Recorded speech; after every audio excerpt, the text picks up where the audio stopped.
À Yamoussoukro, les sénateurs réunis en commission adoptent des projets de loi. Ils avaient en face d'eux le garde des Sceaux, ministre de la Justice et des Droits de l'Homme, Sansane Kambile.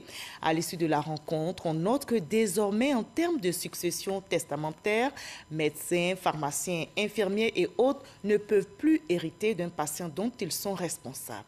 Kadé Sogodogo. La Commission des affaires générales, institutionnelles et des collectivités territoriales du Sénat reprend du service. Elle reçoit un émissaire du président de la République, le garde des Sceaux, ministre de la Justice et des Droits de l'Homme, Sansane Kambile. Le ministre était porteur de 4 projets de loi, 3 ratifications.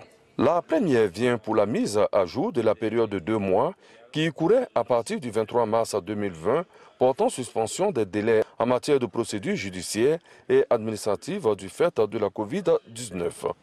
La deuxième ratification amène la Côte d'Ivoire à poursuivre ses efforts de réforme dans le secteur de la justice avec l'obligation au greffier en chef de délivrer la grosse d'une décision rendue dans un délai de 3 jours après l'enregistrement pour accélérer son exécution. La troisième et dernière ratification vient proroger le mandat des membres de la haute autorité pour la bonne gouvernance, autre que le président, jusqu'au 31 décembre 2020.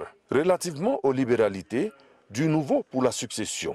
Ce nouveau projet de loi introduit des innovations, de sorte qu'il y a une distinction à faire en ce qui concerne les donations entre les biens meubles et les biens immeubles. Pour les biens immeubles, l'acte authentique est exigé pour une donation de biens immeubles. Pour les biens mobiliers, c'est-à-dire les meubles, l'acte sous seing privé est requis, mais il doit être dûment authentifié. Des limites également dans la succession. Ce nouveau projet de loi assure une meilleure protection aux parties et à leurs héritiers.